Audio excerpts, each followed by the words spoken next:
Funding for this edition of One-on-One with Steve Adubato has been provided by the New Jersey Education Association, Horizon Blue Cross Blue Shield of New Jersey, here when you need us most, now and always. Holy Name Medical Center, this place is different. The New Jersey Economic Development Authority, the Healthcare Foundation of New Jersey Sharing Network. Choose New Jersey. Our mission is attracting companies to the Garden State. Prudential Financial. And by Georgian Court University. Promotional support provided by NorthJersey.com and Local IQ, part of the USA Today network. And by the New Jersey Business and Industry Association. This is One-on-One. I'm an equal American just like you are. The jobs of tomorrow are not the jobs of yesterday. Look at this. You got this? Here it is, man. Look at that. Life without dance is boring.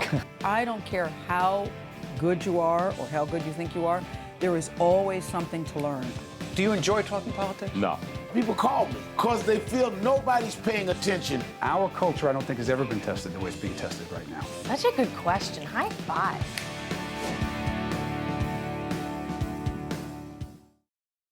Hi, this is Steve Adubato. Thank you so much for joining us. And we kick off the program with Rick Diaz, who is a bus driver in Toms River Regional School District and the president of the Toms River Schools Transportation Association. Good to see you, Rick.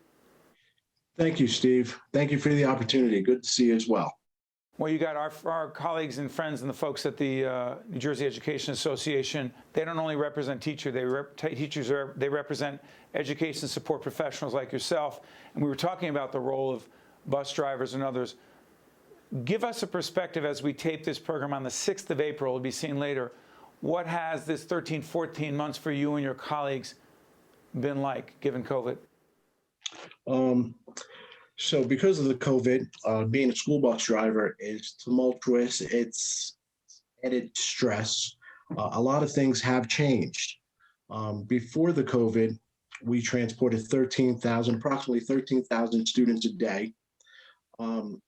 And with the COVID, in August of 2020, we were given a reduction of force letter by the Board of Education, meaning that 60 of us, approximately 60 drivers, were going to be removed from employment because we didn't have the setup or the program to transport that many students.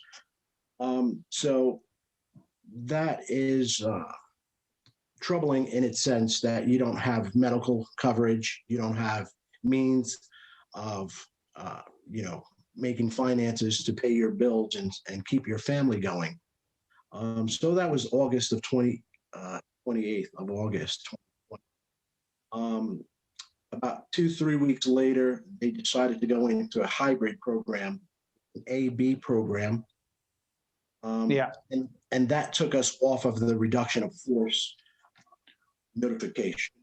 But let me ask you this, because the area that many parents and others that are watching right now are interested in has to do with bus safety as it relates to COVID. We have a daughter in the public schools in Montclair, New Jersey. She takes a bus, but as we speak right now, she is remote, but she will be going to school. Talk about bus safety. Rick, what are the most important areas where bus drivers and those connected to school buses are working to keep our children safe and those who drive those buses safe? Yes, sir. That's a great question and a great concern and topic at the forefront of the bus drivers every day. So as a bus driver, we wear our mask, we load our students, and we sit them in from back to front at a distance. We alternate the seats. We open our windows so that there's fresh air continuously running throughout the bus. Right. We're driving the students to and from school safely each day. We monitor the mirrors and make sure that they're compliant with the mask, and they're not too close to each other.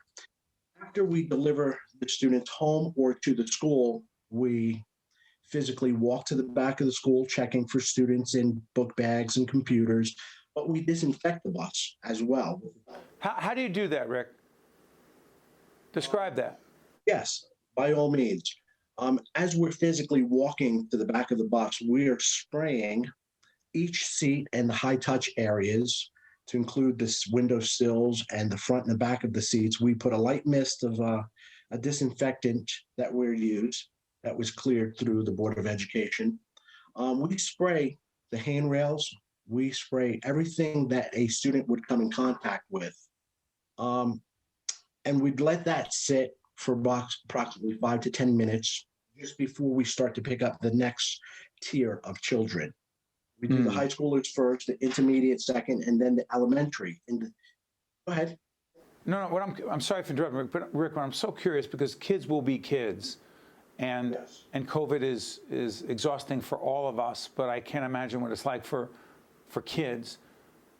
How cooperative have most kids? And I know there are different ages and a whole range of variables, but how cooperative are kids overall, given this incredibly difficult situation?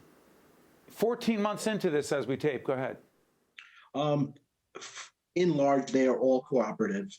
And like you said, they are children. So we do have to gently remind them to keep their mask or keep their distance, because it's not at their forefront. And they want to be social. They want to engage and talk to each other as if it was pre-COVID. Yep. Is the role of the bus driver to remind them that it is not pre-COVID?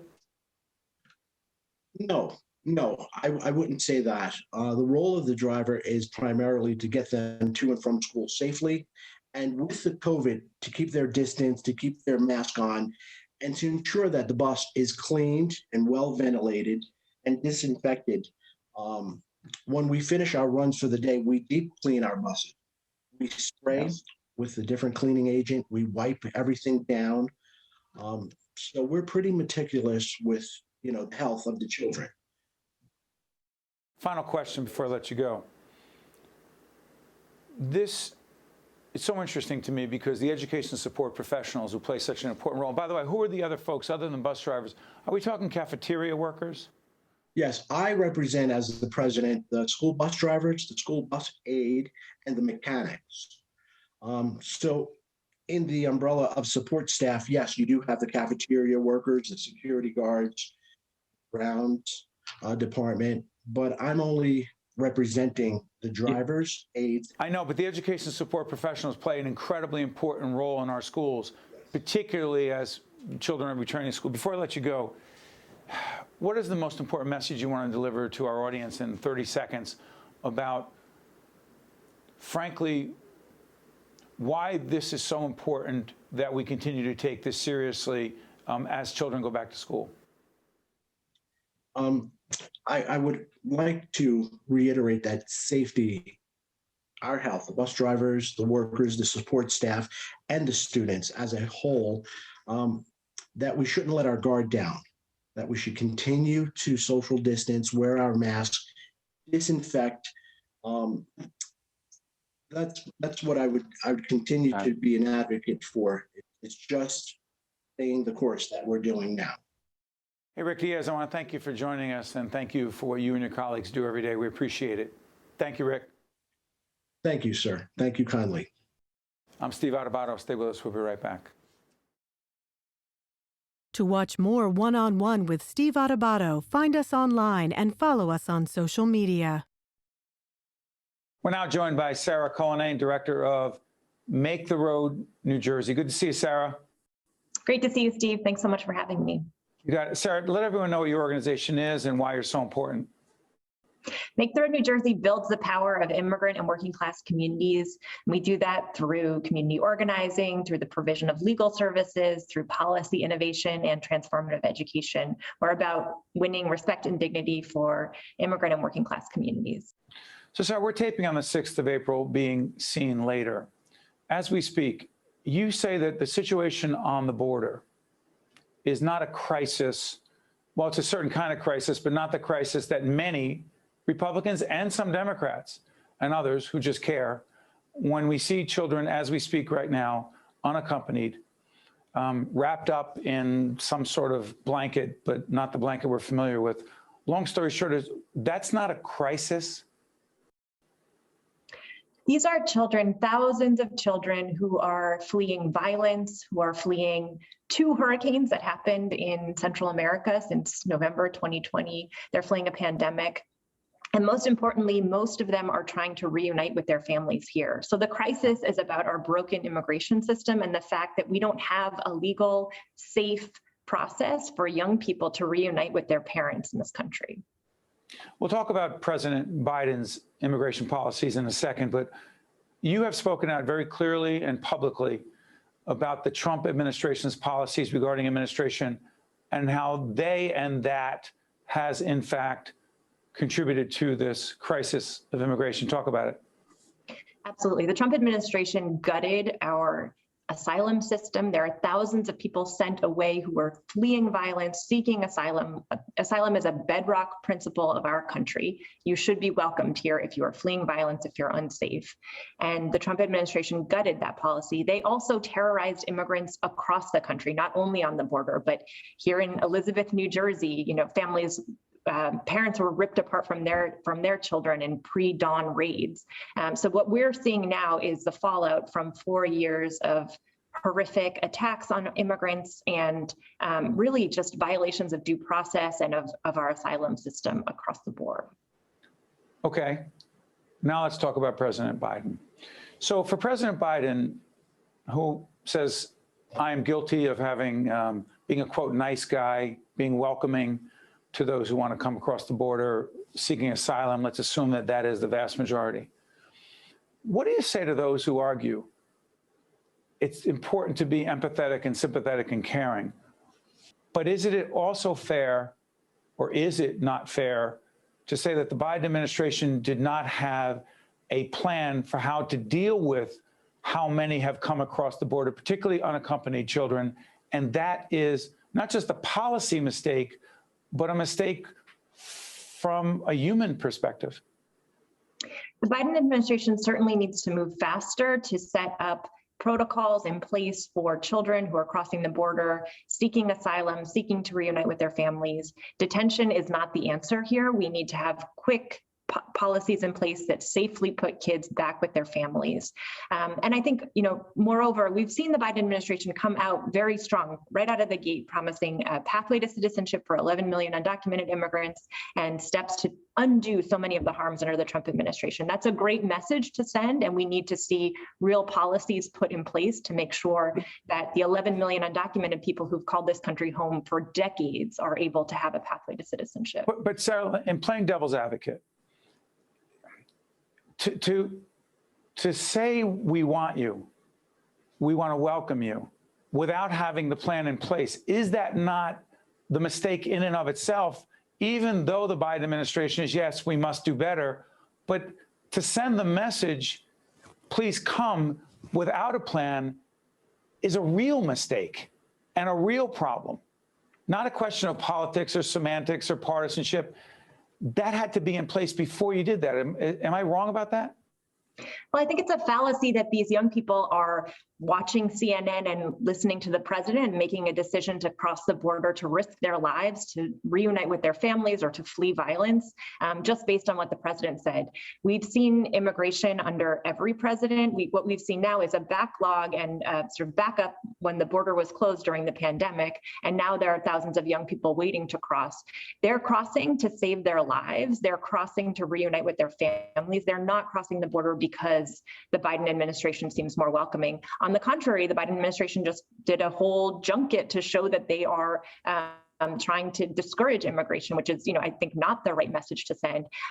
The real issue here is kids trying to reunite with their families, kids fleeing violence, kids fleeing the pandemic and environmental degradation in their home countries, and that's what we need to address. But it's interesting, Sara, you talk about fleeing the pandemic, but how do you flee the pandemic coming into our country when we are still struggling as we speak on the 6th of April with the pandemic and its variants of COVID-19, et cetera? Please.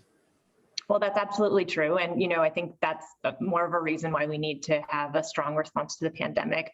Certainly in Central America, the pandemic has hit very hard, and in terms of the economy, in terms of increased gang violence, in terms of having a pandemic and two hurricanes at the same time, they're seeing really difficult situations that are pushing people to leave the country. Let me ask you this. In the current political environment that we're in our nation in 2021, the degree of polarization, how divided we are, how xenophobic many are, to what degree do you believe most Americans have the degree of empathy, compassion, and sympathy for legitimate people who are legitimately trying to escape horrific conditions in their country and want to come here in a process that's legal and appropriate that doesn't exist right now? To what degree do you, it's a long-winded question, but to what degree do you think most people care on a human level? Forget about politics. I mean, I don't think anyone will ever forget images of children being separated from their parents at the border, children being detained. We're the only country in the world that puts children in detention centers. And so when we see the lengths that people are willing to go to try to reunite their families, I can't imagine that doesn't impact anyone the same way it impacts me, the same way it impacts you. And so, this system is really about creating pathways so that families can stay together, so that they can be reunited, and so that we can have a country that's really based on justice and on dignity and on respect for everyone. Sara, I want to thank you. Sara Cullinane is the director of Make the Road New Jersey. The issues that we're talking about right now are obviously, you don't need me to tell you this, and I don't editorialize in our programs, they're incredibly complex, but they're not going away. And calling people names and demonizing people, including children and others, or trying to put everyone in one category, that's what they are like, these immigrants trying to come in. That's not the answer either. But we'll stay on top of this issue. And Sara, sorry for editorializing like that, but I want to thank you for joining us. Thanks so much for having me, Steve. Great to see you. You got it. Stay with us. We'll be right back. To watch more One-on-One with Steve Adubato, find us online and follow us on social media. I'm Marylou Bongiorno. My husband Jerome and I have been documenting our home city of Newark, New Jersey for many years. Our 3 R's trilogy began with Revolution 67. Its sequel was The Rule, and this film is Rust, which tackles solutions to reduce poverty and racism. We need the president, we need Congress to create a national jobs program to put the unemployed back to work now. You just watched a clip from a compelling documentary called Rust. The documentary filmmakers are with us today, right now. You got Marylou and Jerome Bongiorno, filmmakers at Bongiorno Productions. Good to see you, my friends. Great to see you, Steve. By the way, I want to make it clear, there are 2 other documentaries that we have featured. Revolution 67, about the riots, if you will, the revolt in Newark in 1967, and also The Rule from 2014 on St. Benedict's Prep and the extraordinary story there. So Rust, we saw the video, the premise using Newark as a microcosm of what issue, Marylou? Our log line for Rust is how to break the chains of poverty in U.S. inner cities. And obviously, as you said, we're focusing on our home city of Newark. So we made the film for viewers to understand that poverty and racism in Rust Belt cities are major problems, and to think differently about our home city of Newark. Jerome, how did you select, because I saw Ryan Haygood and some of our other friends there, how did you select the people you spoke to for this documentary?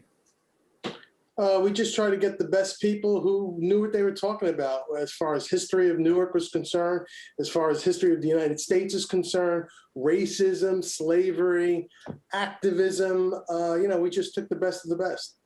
And by the way, the documentary is premiering on PBS on May 18th. And Marylou, it's got some other premieres coming up as well.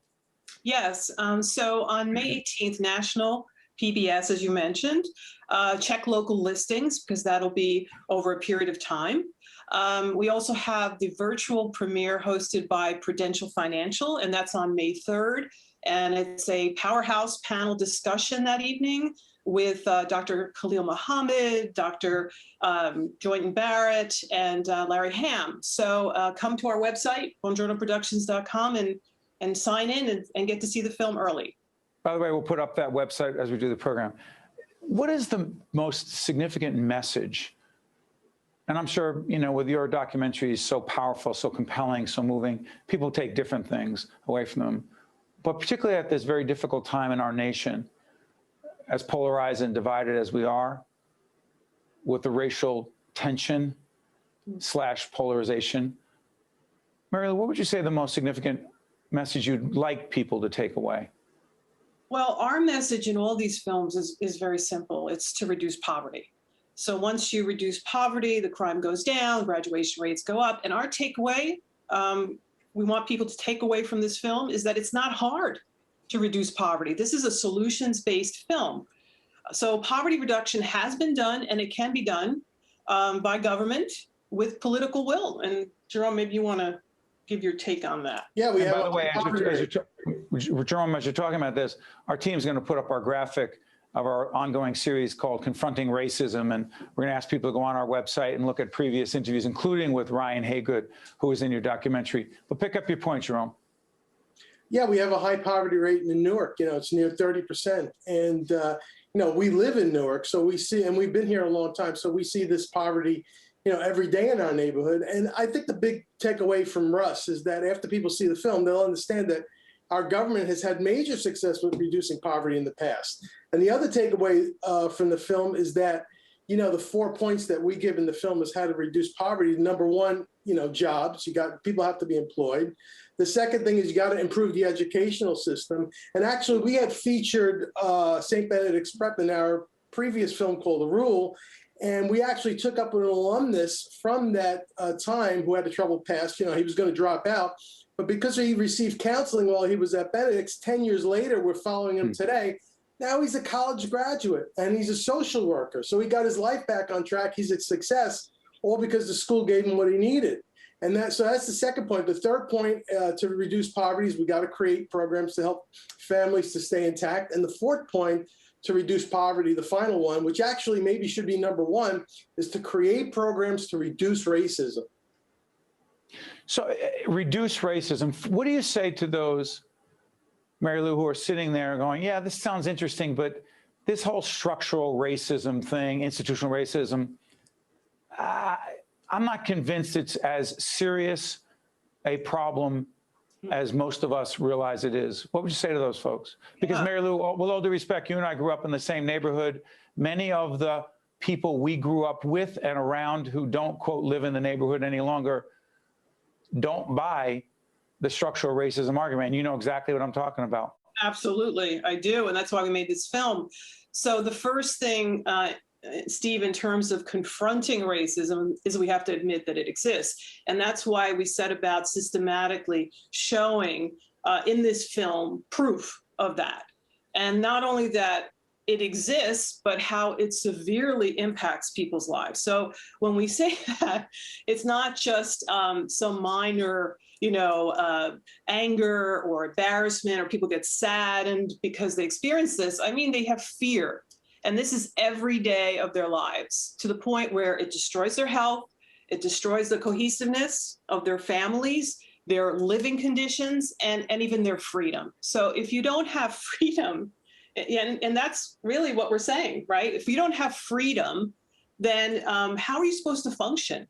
So Russ then details very specifically the rise of racism in America, from when we were English colonies, the progress through U.S. slavery, and then the post-slavery Black codes, all the way up to mass incarceration today. So a major goal for us was to increase the viewer's consciousness of racism and to understand what it means. Real quick, in the time we have left, Jerome, to what degree do you deal with COVID and the disparity in terms of how COVID has impacted communities of color, in addition to the vaccine? Because you're doing this in real time, but you have a historical perspective. We've got a few seconds left. But COVID is part of the discussion about racism, is it not? Oh, definitely. Well, you know, in communities that suffer racism, you know, COVID, you're going to see COVID in higher concentrations. And then when people see Rust, they'll be more receptive to our message because it'll be easier to see how government can mobilize to redirect industry, keep businesses running, provide relief for unemployment, prevent evictions, food insecurity, revamp healthcare, and allocate more funding for gaps in education. So we're seeing this happen because the government is taking action. So if the government can take action for COVID, why can't it take action for racism? And the answer is it can, if it wants to. It's a question of will and commitment and understanding that it's not going away, and just because people would like it to. And so to you, Marylou, and to Jerome Bongiorno, the filmmakers at Bongiorno Productions, this documentary May 18th on PBS. You catch it later. We'll also provide a link on our website at the appropriate time after it airs on PBS. To say that we are proud of you and what you've done, particularly being Newarkers, and Marylou with us, and I've said this many times, growing up in the neighborhood on Tiffany Boulevard. Sounds like a cliche, but I know you'll appreciate this. You make the neighborhood proud. Thank you. Thank you. And thanks for all you do, Steve, and for having us. This is the third film. Thank you for all the coverage. We appreciate it. We're here. We're not going anywhere. Thanks so much. This is Steve Adubato. We thank you so much for watching. We'll see you next time. One-on-One with Steve Adubato has been a production of the Caucus Educational Corporation. Funding has been provided by the New Jersey Education Association, Horizon Blue Cross Blue Shield of New Jersey, Holy Name Medical Center, the New Jersey Economic Development Authority, the Healthcare Foundation of New Jersey, New Jersey Sharing Network, Choose New Jersey, Prudential Financial, and by Georgian Court University. Promotional support provided by NorthJersey.com and Local IQ, part of the USA Today network, and by the New Jersey Business and Industry Association. I'm Miles, and this is what I work for. To be my best for them and for me, in body and in mind. I need a health insurer that helps me get the care I need for both, that has mental health professionals that I can talk to when I need to, because when I feel strong and secure, so do they. This is my life, and this is how Horizon Blue Cross Blue Shield of New Jersey works for me.